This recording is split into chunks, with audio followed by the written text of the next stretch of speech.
Hi guys, this is वीवू और आप मुझे देख रहे हो इंडिया रेव्स पर। Guys welcome to my channel. और आज हम बात करने वाले हैं अर्टिगा की। अर्टिगा एक प्रॉपर 7 सीटर कैटेगरी में आती है और इसकी एक प्रीमियम गाड़ी भी आती है जिसको हम XL6 के नाम से जानते हैं। गाइस ये जो दोनों वेरिएंट्स हैं या फिर दोनों गाड़ियाँ हैं वो हैं तो अलग अलग गाड़ियाँ, इंडिविजुअल कार्स हैं, बट उनके अंदर इंजन्स या फिर उनके अंदर जो अपीयरेंस है वो सब चीज़ें सेम है। आप प्रीमियम अगर ख़रीदना चाहते हो XL6 के नाम से सेम गाड़ी को खरीद सकते हो। वो आपको नेक्सा के शोरूम पर मिलेगा, यानी कि जो आपका अरीना का शोरूम है उस पर केवल आपको अर्टिगा ही ऑफर होती हुई नज़र आएगी। इस गाड़ी की प्राइसिंग अगर मैं बात करूं तो ये 7.59 लाख रुपये से स्टार्ट होती है और इसका टॉप वेरिएंट यानी कि ZXi जो वेरिएंट है वो आपको पड़ता है तकरीबन 10.169 लाख रुपीज़ तक का।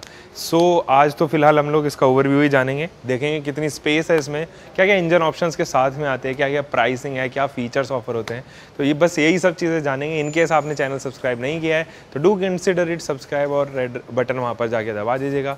बेल नोटिफिकेशन भी ऑन कर दीजिएगा ताकि इंस्टेंट नोटिफिकेशन आप तक यहाँ पर पहुँचते रहे। तो आप मुझे इंस्टाग्राम पर भी फॉलो कर सकते हैं। चलिए गाइस स्टार्ट करते हैं। सो गाइस सबसे पहले इंजन ऑप्शन की यहाँ पर बात कर लेता हूँ। देखो पहले जो है ना ये डीजल इंजन ऑप्शन के साथ में भी आया करती थी, बट क्योंकि अब BS6 नॉर्म्स जो है वो यहाँ पर आ गए हैं तो ये डीजल इंजन जो है वो डिसकंटिन्यू कर दिया गया है। इनफैक्ट जो इसका पहले पेट्रोल इंजन आया करता था वो भी डिसकंटिन्यू कर गया। BS6 का नया इंजन इंट्रोड्यूस किया गया है। ये वही इंजन है जो आप सियाज में देखते हो, नए वाली ब्रेजा में भी देखते हो, XL6 में देखते हो और आप बस इन 3-4 गाड़ियों में देखते हो मेरे ख्याल में, और तो मुझे कोई याद नहीं आ रही है। तो ये जो इंजन है एक 1.5 लीटर का K15 सीरीज़ इंजन है जो मारुति सुजुकी बनाती है और इनका अपना ही इंजन है। इस इंजन की अगर मैं पावर फिगर्स की बात करूं तो उससे पहले मैं बात कर लेता हूं नंबर ऑफ सिलेंडर्स की। 4 सिलेंडर यहाँ पर आते हैं और ये पावर फिगर्स देती है 105 PS की, और ये ट्यून्ड है एक ऑटोमेटिक ट्रांसमिशन के साथ में भी। तो in case you are considering it for city drive, बहुत ज़्यादा आपको जो है वो क्लच पेडल ज़्यादा नहीं दबाना है और आपके लिए हैक्टिक हो जाता है, तो यहाँ पर मेरे ख्याल में अर्टिगा के पास में वो भी ऑप्शन है, तो आप उसको भी कंसिडर कर सकते हो। अगर मैं बात करूँ इसके ऑटोमेटिक ट्रांसमिशन की तो 4 स्पीड टॉर्क कन्वर्टर यूनिट इस इंजन के साथ में आता है। XL6 भी जो वो यूज़ करती है, और यहाँ पर अगर मैं ऑटोमेटिक ट्रांसमिशन की बात करूँ तो वो केवल 4 स्पीड ही है, बहुत ज़्यादा उसके अंदर आपको परफॉर्मेंस ओरिएंटेड चीज़ें नहीं मिलेंगी, बट येस कन्वीनियंसी के मामले में वो एक बेहतरीन प्रोडक्ट हो जाता है। तो नहीं अगर मैं इस इंजन ऑप्शन की पावर फिगर्स की बात कर रहा था तो 105 PS की पावर प्रोड्यूस करता है 6400 RPM के आसपास आई गेस, 6000 RPM पे। और अगर मैं टॉर्क की बात करूं तो 138 न्यूटन मीटर का टॉर्क लगभग 4400 RPM पे आपको ये प्रोड्यूस करता हुआ देगा। बाय द वे एक अच्छी बात यही है कि फ्यूल टाइप जो है उसके अंदर 2 आ रहे हैं अभी भी। डीजल हालांकि हमारे सुजुकी ने कम्प्लीटली बॉयकॉट तो ज़रूर कर दिया है, बट उसकी जगह आपको CNG का ऑप्शन ज़रूर मिलता है। तो टूर के नाम से इनकेस अगर आपको गाड़ी खरीदनी है तो टूर के नाम से जो है वो CNG ऑप्शन भी आता है। कमर्शियली आप इस गाड़ी को चला सकते हो और मेरे ख्याल में कमर्शियली काफ़ी हिट प्रोडक्ट भी है। 7 सीटर के मामले में सबसे सस्ता प्रोडक्ट गाइस ये जो है वो फिलहाल मार्केट में अवेलेबल है, प्रॉपर 7 सीटर जिसे कहते हैं। मैं जानता हूँ आपके दिमाग में ट्राइबर आ रहा होगा, but Triber is not a proper 7 seater, you can not even by it for commercial. तो इनफैक्ट उसके अंदर CNG फिट के लिए भी स्पेस कुछ खास नहीं है। तो ये कुछ इस तरीके का इंजन था। अब डिज़ाइन के बारे में ज़रा बात कर लेते हैं और डिज़ाइन चेकआउट करते हैं गाइस। तो गाइस अब बात कर लेते हैं गाड़ी के डिज़ाइन की। देखो कंप्लीटली नई जनरेशन जो है वो अर्टिगा की यहाँ पर आई थी, और यहाँ पर अगर आप देखोगे तो बहुत अच्छा सोबर डिज़ाइन है। हालांकि ये वाला एरिया जो है काफ़ी कॉम्पैक्ट रखा गया, इसी वजह से एयर पॉकेट जो है वो अंदर छोटा मिलता है आपको। यहाँ पर भी आपको क्रीसेस देखने को नजर आएंगी जो काफ़ी अच्छी लग रही हैं, और डिज़ाइन में ये वाला पार्ट जो है वो कम्प्लीटली क्रोम रखा गया है जो काफ़ी अच्छा तो लग रहा है। लेकिन ऐसा नहीं है कि क्रोम पार्ट ज़्यादा हो जाने की वजह से आंखों में चुभता है। क्रोम ज़्यादा हो जाता है तो अजीब सा लगता है, चीपनेस थोड़ी सी आ जाती है। तो डिज़ाइन में ऐसा कोई प्रॉब्लम नहीं है। ये भी एयर डैम का काम करती है और इसके अंदर भी स्लैंट्स दिए गए हैं। कम्प्लीटली जो रेडिएटर ग्रिल है वो एयर डैम का काम कर रही है। नीचे भी एक एयर डैम दिया गया है, बीच में सुजुकी का लोगो आपको मिलता है। अगर मैं यहाँ पे लाइट्स की बात करूँ तो आपको इस वेरिएंट में प्रोजेक्टेड हेडलाइट यूनिट मिलेगी, साथ ही आपको हाई बीम मिलेगा एंड एक टर्न इंडिकेटर भी ब्लैकआउट किया गया है जो कि काफ़ी अच्छा लग रहा है रिफ्लेक्टर यूनिट के साथ में। ये पार्ट काफ़ी अच्छा यहाँ पर लगता है। हालांकि फॉग लैंप यूनिट जो है वो इस वेरिएंट में नहीं आती है, तो यहाँ पर आपको फॉग लैंप यूनिट देखने को नजर आएगी। अंदर में अगर मैं बात करूँ तो ये जो पोर्शन है वो कंप्लीट ब्लैक रखा गया है। तो डुअल टोन ट्रीटमेंट जो है वो एक्चुअल में इसके डिज़ाइन को दी गई है फ्रंट प्रोफाइल से, काफ़ी सही लग रही है। नीचे भी अगर आप देखोगे तो कोई स्किड प्लेट ऐसा नहीं है, बट अच्छी खासी ground clearance, decent ground clearance आपको इस गाड़ी में ऑफर होती हुई मिलेगी। चलिए गए साइड प्रोफाइल पे बात कर लेते हैं। ऑलराइट गाइस, कुछ साइड प्रोफाइल से जो है वो ऐसी नज़र आती है। सो गाइस, अगर डायमेंशंस की यहाँ पर बात की जाए साइड प्रोफाइल से, तो आपको 4390 मिलीमीटर की इसकी लेंथ नज़र आएगी, 1735 मिलीमीटर की विड्थ एंड 1690 मिलीमीटर की हाइट। और अगर मैं यहाँ पर बात करूँ ORVM की, तो कम्प्लीटली अच्छी यूनिट दी गई है। ये कम्प्लीटली इलेक्ट्रिक है एक्चुअल में, और डुअल टोन ट्रीटमेंट दी गई है। यहाँ पर भी टर्न इंडिकेटर देखने को आपको नज़र आने वाले हैं। अच्छा खासा एरिया भी यहाँ पर मिलता है। इनफैक्ट ये जो ब्लैकआउट किया गया है आगे तक, तो ये थोड़ा अच्छा एलिमेंट नज़र आता है। हालांकि किसी भी प्रकार की प्लास्टिक क्लैडिंग जो है वो थ्रू आउट नहीं है, नॉट इवन ऑन फेंडर, और साइड में भी कोई प्लास्टिक क्लैडिंग एक्चुअल में नहीं है। तो ये स्क्रैच रेजिस्टेंट थोड़ा सा मैं इसको कम ही कहूँगा। आपको यहाँ पर मैकफर्सन स्ट्रट मिलते हैं, अंदर भी जो है वो प्लास्टिक की क्लैडिंग दी गई है। यहाँ पर अगर आप देखोगे तो ये टायर प्रोफाइल भी मुझे काफ़ी ठीक लगी, बहुत सूट कर रही है टायर प्रोफाइल इस पर। 185/65 रेडियल 15 इंचज़ के जो है वो ये टायर्स हैं। मैकफर्सन स्ट्रट फ्रंट में यूज़ किया गया, और पीछे जो है वो रेगुलर टॉर्शन बीम ही यूज़ किया गया है। हालांकि ये जो वेरिएंट है वो आपको किसी भी प्रकार के रिक्वेस्ट बटन के साथ में नहीं आता, क्योंकि पैसिव कीलेस एंट्री नहीं है, एक्टिव कीलेस एंट्री ही आपको यहाँ देखने को नज़र आने वाली है। ये वाला एरिया देखिए गाइस, ये विंडो एरिया काफ़ी बड़ा है। इनफैक्ट जो इसका क्वार्टर मिरर है वो भी काफ़ी बड़ा रखा गया है, ताकि ये थर्ड रो के लिए जो है वो काफ़ी स्पेस बना सके, पीछे एयरी फील हो, लाइट लगे आपको रूम देखने में। यहाँ पर आपको रूफ रेल्स सच कोई भी ऑफर नहीं होती हैं। ब्लैकआउट किया गया इसका B pillar and C pillar यहाँ पर, और ये जो मिरर है वो ईजिली सीमलेसली यहाँ पर मिल रहा है पीछे। तो कुछ इस तरीके का जो है वो पार्ट रखा गया। इनफैक्ट जो इसकी टेल लाइट यूनिट है वो भी थोड़ी सी क्वार्टर पैनल पे जो है वो आगे तक दी गई है। बॉडी कलर्ड ही आपको जो है वो इसके हैंडल बार्स देखने को नज़र आएंगे। थोड़ा सा पीछे चलते हैं, पीछे का लुक ज़रा देखते हैं इस गाड़ी का। सो गाइस, अब जो है हम रियर प्रोफाइल में आ चुके हैं। यहाँ पे आपको LED टेल लैंप्स नज़र आएंगी, जो कि स्प्लिटेबल है, काफ़ी अच्छी लगती है, और इस वाले पोर्शन में जो है वो इंटीग्रेट कर दी गई है।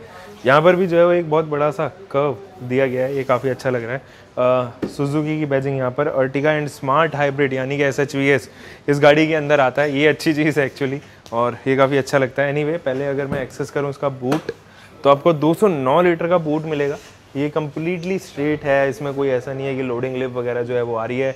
अच्छा खासा आप सामान यहाँ पर रख सकते हो, लेकिन ऐसा भी एक्सपेक्ट मत करना आप कि बहुत ज़्यादा सामान इसमें आ जाएगा। हालांकि मेरे ख्याल में 2 सूटकेसेस और एक छोटा बैग आप यहाँ पर ईजिली रख सकते हो।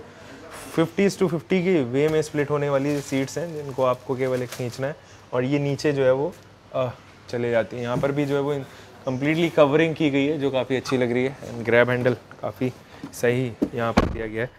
यहाँ पर अगर मैं नीचे बम्पर की बात करूँ, तो आपको 4 पार्किंग सेंसर्स मिलते हैं। एंड इनफैक्ट जो इसका रिफ्लेक्टर है वो भी अच्छी तरीके से डिज़ाइन किया गया है। यहाँ पर जो है वो रिफ्लेक्टर इंटीग्रेट कराए गए हैं। जो हाउसिंग है उनकी वो काफ़ी अच्छी लग रही है। सो अब चलते हैं अंदर, और अंदर देखते हैं कि क्या क्या इंटीरियर्स इसके कैसे कैसे दिए गए हैं। सो गाइस, अब इंटीरियर्स में ज़रा इनग्रेस कर लेते हैं, और बहुत छोटा इनग्रेस है इसका, मतलब ईजिली आप जो है वो अंदर आ जाओगे, कोई परेशानी यहाँ पर नहीं होगी आपको। मुझे काफ़ी ईजी लगा। और इस वेरिएंट में जो है वो आपको एक इंफोटेनमेंट सिस्टम भी मिलता है, सेंटर कंसोल कुछ इस तरीके का। हालांकि काफ़ी हार्ड प्लास्टिक जो है वो यहाँ पर यूज़ की गई है, जो कि ठीक है। अब इंटीरियर में अगर आप देखोगे तो आपको थोड़ा लगेगा कि प्रीमियम गाड़ी में आप बैठे हो। ये जो AC वेंट्स है कम्प्लीटली ऐसे इनमें स्लैंट्स दिए गए हैं, जो कि काफ़ी अच्छे लग रहे हैं। और यहाँ का जो इसका इंस्ट्रूमेंट क्लस्टर है ना, वो भी काफ़ी अच्छा लग रहा है देखने में। लेफ्ट साइड में RPM मीटर दिया गया, राइट साइड में स्पीडोमीटर दिया गया, काफ़ी सॉर्टेड सा लगता है गाइस। और स्टीयरिंग व्हील भी जो है वो नीचे से फ्लैट बॉटम किया गया है। हालांकि इसको लिया गया है डिज़ायर से, और डिज़ायर और स्विफ्ट में सेम स्टीयरिंग जो है वो यूज़ किया गया है। यहाँ पर भी सिल्वरिश फिनिशिंग दी गई है। लेफ्ट साइड में आपको जो है वो इंफोटेनमेंट सिस्टम के बटन्स दिए गए हैं। राइट साइड में हालांकि ब्लैंक ही है, वो थोड़ा सा ऑड सा लगता है देखने में। कॉल पिकअप एंड ड्रॉप, और यहाँ पे ब्लूटूथ की कनेक्टिविटी का आपको फीचर्स मिलेंगे। ये भी अगर मैं आपको चला के दिखाऊं तो ये टच रिस्पॉन्स के साथ में आता है, जैसे कि आप यहाँ से टच रिस्पॉन्स इजीली देख सकते हो। हालांकि ये टच जो है वो नॉर्मल टच है, कुछ ऐसा नहीं है कि बहुत सेंसिटिव टच है या कुछ ऐसा। ओके टच है। इसकी साउंड क्वालिटी भी मैंने चला के देखी थी, तो डिसेंट साउंड क्वालिटी आपको यहाँ पर मिलती है। इनफैक्ट थोड़ी सी ट्रबल आपको जो है वो यहाँ पर ज़रूर होने वाली है इसके साथ में। जैसे पावर का बटन हो गया, ये बहुत क्विक रेस्पॉन्स नहीं है, 2 या 3 बार आपको दबाना पड़ता है। अगर आपको ऑफ़ करना है तो ये देखिए, जैसे कि मैं पावर ऑफ़ कर रहा हूँ तो हो ही नहीं पा रहा है। एनीवे, यहाँ पर ऑटोमेटिक क्लाइमेट कंट्रोल तो ऑफर नहीं होता है इस वाले वेरिएंट में आपको, लेकिन इसके अपर वेरिएंट में ऑटोमेटिक क्लाइमेट कंट्रोल यहाँ पर ज़रूर आ जाता है। देखिए यहाँ पर बटन भी दिया गया है। एयर कंडीशनिंग यूनिट कुछ इस तरीके की दी गई, 12 वोल्ट का डीसी सप्लाई ये, और एक यूएसबी पोर्ट आपको यहाँ पर भी मिलता है। आप जो है, एक अच्छी बात यह है कि अगर आपके कैन वगैरह जो है वो यहाँ पर रख सकते हो, और आप यहाँ से एसी की वेंट्स उनको थोड़ा सा फॉलो करते हैं ताकि वो ठंडे एक्चुअली में रहें। यहाँ पर आपको एक ग्लव बॉक्स मिलता है, छोटा ही ग्लव बॉक्स है, कुछ बहुत ज़्यादा ग्लव बॉक्स बड़ा नहीं है, बट एसी वेंट आपको इसके अंदर, यानी कि कूल्ड ग्लव बॉक्स यहाँ पर नहीं मिलता। हैंड ब्रेक कुछ इस तरीके का, यहाँ पर भी जो है वो गियर दिए गए हैं, काफ़ी शॉर्ट इनके जो है वो थ्रो है और सॉफ्ट है काफ़ी, बिना क्लच के भी जो है वो मैं ईजिली इनको एक्सेस कर पा रहा हूँ। यहाँ पर आपको सनवाइज़र मिलता है कार्ड होल्डर के साथ में, और ये जो मिरर है वो ऑटो डिमिंग तो नहीं है इस वाले वेरिएंट में, और लेकिन मैनुअली आपको एडजस्ट करने में मिल जाता है। यहाँ पर लाइट्स आपको कुछ इस तरीके की मिलेंगी, एंड यहाँ पर जो है वो वैनिटी मिरर आपको मिलता है। ग्रैब हैंडल जो है वो इस तरफ नहीं दिया गया, लेकिन इस तरफ ज़रूर आपको ग्रैब हैंडल मिलता है।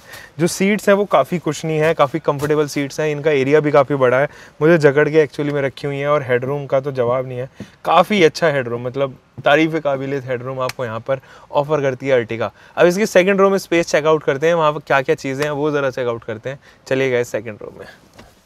ऑलराइट गाइस, मैं सेकंड रो में आ चुका हूँ, और आप यहाँ पर देख सकते हो कि मैं इन सीट्स को जो है वो अपने हिसाब से एडजस्ट कर सकता हूँ, तो ये काफ़ी अच्छी है, और इनफैक्ट इनमें मूवमेंट भी है टू एंड फ्रो का, ताकि पीछे वाले के लिए जो है वो जगह आप बना सको। यहाँ पर अगर मैं बात करूँ, लेग रूम जो है वो आप बढ़ा सकते हो, घटा सकते हो, जैसे कि फ़िलहाल ये जो लेग रूम है वो मैक्सिमम लेग रूम है, प्रिटी डिसेंट आपको लेग रूम मिलता है, लॉन्ग रन के लिए इनफ लेग रूम है, और मशक्क़त आपको नहीं होगी।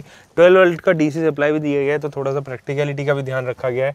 एंड ये जो एसी वेंट्स हैं वो आपको ऊपर फ्लोर पे दिए गए हैं, जो आप कंट्रोल भी एक्चुअली कर सकते हो एक नॉब के थ्रू। आपको ग्रैब हैंडल यहाँ पर भी मिलता है, और एक ग्रैब हैंडल आपको इस तरफ भी मिलता है। एक वैनिटी लाइट आपको यहाँ पर देखने को नजर आएगी। Under Thai support is quite nice, and shoulder room की कमी आपको नहीं महसूस होने वाली।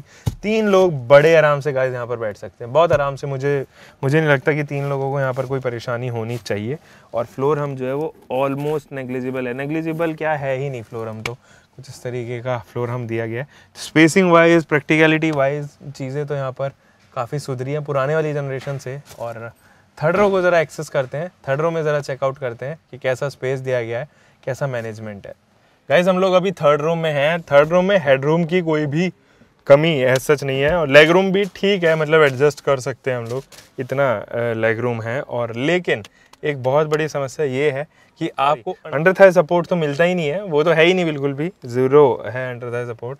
जो रिक्लाइन एंगल है ना वो ये बिल्कुल स्ट्रेट है ये सीट्स, मतलब आप इनको आगे पीछे मेरे ख्याल में तो नहीं कर सकते हो इस वाले वेरिएंट में एटलीस्ट। तो ये बहुत ट्रबलिंग है यार, मतलब मुझे लगता है ज़्यादा देर तक इस पर कोई इंसान बैठ सकता है, या तो उसको खिसक के बैठना पड़ेगा। अंडर थाई सपोर्ट की थोड़ी सी प्रॉब्लम है, लेकिन सीट्स काफ़ी कुछ नहीं है, सीट्स में ऐसे प्रॉब्लम नहीं है। 50:50 की रेशियो में स्प्लिट्स भी हो जाती हैं। यहाँ पर भी थोड़ा बहुत ध्यान रखा गया है कि पैसेंजर का लाइवलीहुड जो है वो मेंटेन रहे यहाँ पे, और कुछ इस तरीके का ही स्पेस जो है वो यहाँ पे दिया गया है। Headroom is pretty nice, headroom को लेके शिकायत नहीं आएगी। इनफैक्ट हेड रिस्ट्रेंस भी जो है वो एडजस्टेबल दिए गए हैं, तो स्पेस मैनेजमेंट ठीक है, मतलब I am not too much impressed, but it's quite ठीक है वाला जो होता है ना, कोई प्रॉब्लम नहीं है। कैब में चलाना चाहते हो तो चला सकते हो। सो गाइस, अब बात कर लेते हैं कंक्लूजन की, आपको ये गाड़ी परचेज़ करनी की चाहिए कि नहीं करनी चाहिए। मेरे ख्याल में आपके लिए गाड़ी बहुत सूटेबल प्रोडक्ट रहेगा अगर आपकी फैमिली काफ़ी बड़ी है, आपको सिटी के अंदर चलना होता है, ज़्यादा हाईवे पे नहीं उतरना होता है, और आपको डीजल का जो है वो नीड यहाँ पर नहीं है। अगर आप कैब के लिए ख़रीद रहे हो तो भी इस गाड़ी के साथ में जा सकते हो, और सीएनजी के लिए तो आपके पास में ऑप्शन है ही, बट डीजल वालों के लिए थोड़ी सी प्रॉब्लम है। वो लोग जो डीजल के ऊपर काफ़ी डिपेंडेंट है, जिनका बिजनेस काफ़ी डीजल के ऊपर डिपेंडेंट है, रनिंग बहुत ज़्यादा है, उनको तकरीबन एक ट्रिप मारनी होती है 1500 से 2000 किलोमीटर के करीब, तो वहाँ पर फिर सीएनजी और पेट्रोल दोनों ही साथ नहीं देते, क्योंकि अभी दिल्ली में तो पेट्रोल और डीजल के प्राइसेस कम्प्लीटली एक जैसे ही हैं, बट और स्टेट्स में जो है वो वेरी कर रहे हैं, 7 से 12 रुपए तक वेरी कर रहे हैं, तो यहाँ पर थोड़ी सी उन लोगों के लिए समस्या हो जाती है। ऐसे में फिर the only option left is Marazzo, because Marazzo comes in diesel, but वो कॉस्टली काफ़ी पड़ जाती है। So yes, you can consider this car, और इसमें स्पेस के मामले में काफ़ी ठीक स्पेस आपको मिल जाती है, फीचर्स भी काफ़ी सही हैं, और इनफैक्ट जो जिस चीज़ को हम बोलते हैं आफ्टर सेल सर्विसेज, वो भी काफ़ी ठीक आपको यहाँ पर मिल जाती है। इनफैक्ट नेटवर्क भी बहुत ज़्यादा है। इनकेस आपकी गाड़ी जो है वो कहीं ऐसी जगह ख़राब हो गई जो सिटीज़ से काफ़ी दूर है, तो भी आपको इसका सर्विस सेंटर एक्चुअल में मिल जाएगा। तो बस ये तो थी कुछ चीज़ें जो मैंने आपके साथ में शेयर की अर्टिगा के बारे में। आपको वीडियो कैसी लगी आप मुझे नीचे कमेंट सेक्शन में बताने वाले हो और शेयर करने वाले हो अपने दोस्तों के साथ में इस गाड़ी के व्यूज़ जो मैंने आपको दिए हैं। तो गाइस मिलते हैं एक और नई वीडियो के साथ में। Until for the next time, bye bye, take care and keep loving your car, drive safe guys.